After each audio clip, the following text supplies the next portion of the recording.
Standing at the podium during my promotion party, she raised her champagne glass and smiled. To my husband, the biggest loser I've ever known. The laughter that followed shattered something deep inside me. I was the man they celebrated, yet I felt like the punchline of a cruel joke. They say success is the best revenge, but no one tells you how hollow it feels when the one person meant to stand by your side doesn't believe in you. For the past 10 years, I built everything I had from scratch: a flourishing real estate firm, a dream house, and a reputation for turning every failure into a stepping stone. Yet, my wife, Emily, always seemed to see the cracks rather than the foundation. Emily was my college sweetheart. She had been radiant, ambitious, and magnetic, a woman who could own any room she walked into. I loved her fiercely, but over the years, her once inspiring confidence became a double-edged sword. She began to cut me down, subtly at first, then with a brazenness I couldn't ignore. The promotion party at the downtown Hilton was supposed to be a celebration of our shared success. She helped me pick the suit, chose the venue, and coordinated with my assistant. But standing there, hearing her cruel toast, I realized she had choreographed the whole evening for her own stage. The room erupted in uncomfortable chuckles, my colleagues shifting awkwardly. I forced a smile, raising my glass, but my hand trembled. I looked at her, hoping for a sign of remorse. Instead, her smirk was as sharp as the knife she had just driven into my back.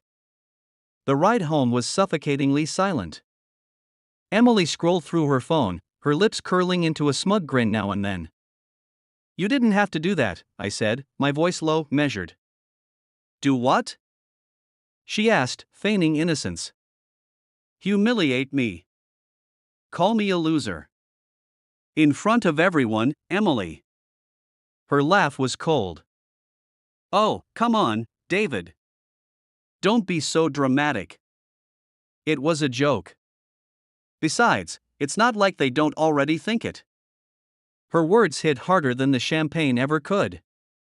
My knuckles whitened against the steering wheel. Later that night, as I sat in my home office, nursing a scotch, I couldn't shake the unease. My phone buzzed a text from her, of all people: "Can't wait to see you tomorrow. He's so pathetic." I stared at the screen, the words searing into my brain. My heart raced as realization dawned: that text wasn't meant for me. The days that followed were a blur of anger and discovery. I started paying closer attention: her late-night phone calls, sudden business trips, and the way she'd disappear into the bathroom with her phone. One evening, after she left for yoga, I followed her. My suspicions were confirmed when I saw her laughing intimately with a man at a dimly lit restaurant. The sight was a gut punch. She leaned in, placing a hand on his arm, her smile warmer than I had seen in months. I didn't confront her that night. Instead, I started planning. I dug into our finances and uncovered unauthorized transfers to an account under her name. I hired a private investigator, who provided me with photos, recordings, and a full dossier on her lover Richard, a mid-level executive at her firm. The pieces fell into place like a jigsaw puzzle designed to break me. The humiliation, the condescension, the constant erosion of my confidence — it was all part of her narrative to justify her betrayal. But I wasn't the loser she thought I was. I called my lawyer and revised my will, then quietly moved assets into a trust only accessible to me. I installed hidden cameras around the house, capturing her private phone calls. The most damning evidence was a video of her and Richard discussing their endgame, draining my accounts and leaving me penniless. 2 weeks later, Emily threw a dinner party. She insisted I attend, despite my growing distance. As she entertained our guests with her charm, I waited for the right moment. After dessert, I stood, clinking my glass for attention. "I'd like to make a toast," I began, my voice steady. Emily's eyes narrowed. "To my wife, Emily," I said, turning to her.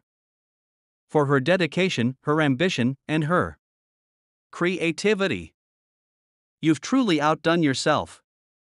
The room went silent as I clicked a remote, projecting the damning video onto the living room wall.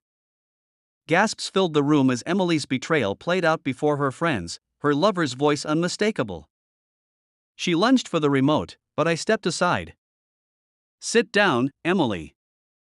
We're just getting started. David, this isn't. Save it. My voice cut through her protests. You called me a loser, but let me tell you what a winner looks like. I outlined everything: the financial trust, the divorce papers already filed, and the prenup that left her with nothing. You thought you'd ruin me, I said, my voice rising. But you underestimated me. That's the thing about losers, we know how to turn the odds in our favor. Emily's face twisted in fury. You think you're better than me? You're pathetic, David. Her words no longer stung. They fueled me. The crescendo came when I revealed the final blow: her lover had been fired after an anonymous tip to HR exposed their affair. His marriage, too, was in shambles. I'm done being your punching bag, Emily, I said, my voice firm. This is your mess to clean up now. She stormed out, slamming the door behind her. The silence that followed was deafening, but it was a silence I welcomed. In the weeks that followed, the fallout was brutal for her. She lost her job, her reputation, and the friends who had seen her true colors. Meanwhile, I found solace in the life I had rebuilt for myself, one untainted by deceit. The divorce was finalized quietly, and I sold the house we once shared. Starting over felt daunting, but it also felt liberating. One evening, as I sat in my new apartment overlooking the city skyline, I reflected on the man I had become. I wasn't a loser. I was a survivor, a man who had faced betrayal and emerged stronger.